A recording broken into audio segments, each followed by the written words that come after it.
राजीव गांधी महिलाओं के सशक्तिकरण के लिए पूरी तरह प्रतिबद्ध थे। 1988 में जब वे देश के प्रधानमंत्री थे, तब पहली बार भारत सरकार ने उनकी राजनीतिक, सामाजिक और आर्थिक उन्नति के लिए एक व्यापक दृष्टिकोण से योजना जारी किया था। यही नहीं, उन्होंने पंचायतों और नगरपालिकाओं में भी महिलाओं को 1/3 आरक्षण के लिए दिलोजान से संघर्ष किया और लड़ाई लड़ी।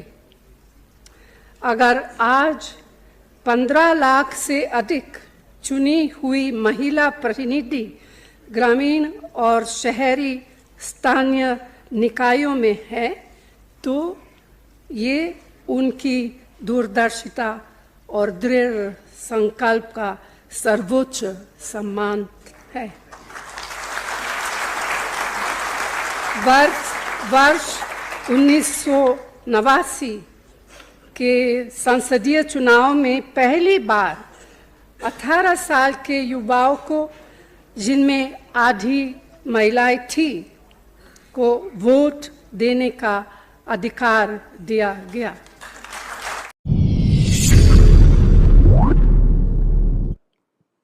आप सभी को नमस्कार। राजीव जी कहते थे, भारत एक प्राचीन देश है, लेकिन एक युवा राष्ट्र है। उन्हीं के शब्दों में, मैं नौजवान हूँ और मेरा भी एक सपना है। मेरा सपना है भारत को मजबूत, स्वतंत्र, आत्मनिर्भर और दुनिया के सभी देशों में से प्रथम स्थान में लाना और मानव जाति की सेवा करना। आज जब हम राजीव जी के इन शब्दों को याद करते हैं, तो समझ आता है कि देश के युवाओं और देश के किसानों के बिना यह सपना पूरा नहीं हो सकता। देश के किसानों से राजीव जी का अटूट लगाव था।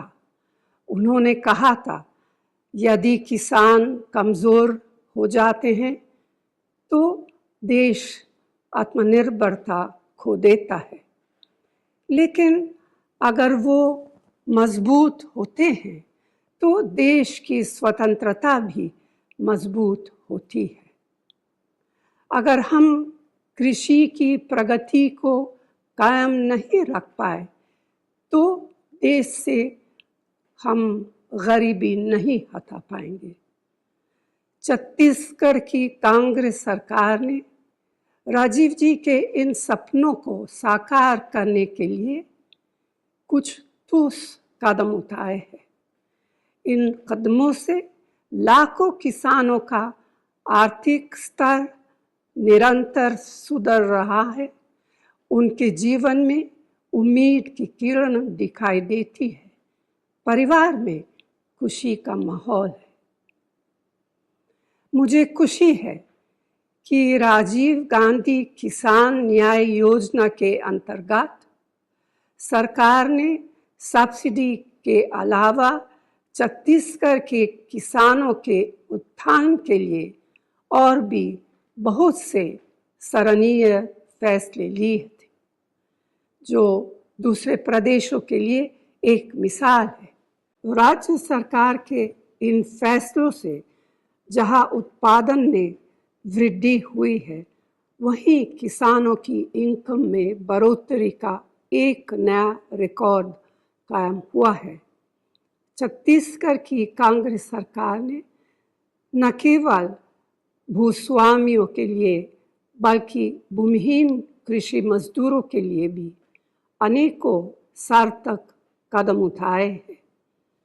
राजीव गांधी ग्रामीण भूमिहीन कृषि मजदूर न्याय योजना का मुख्य उद्देश्य राज्य के ग्रामीण अंचल के भूमिहीन परिवारों, नगर पंचायत क्षेत्रों और सभी अनुसूचित क्षेत्रों के बेहद गरीब पिछड़े लोगों को आर्थिक सहायता प्रदान करना है।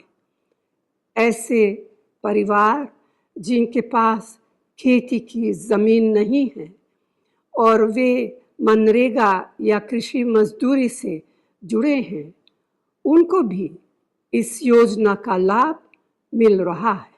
इस योजना के माध्यम से छत्तीसगढ़ सरकार ने अब तक लाखों परिवारों को 7,000 रुपये की सालाना सहायता भी दी है।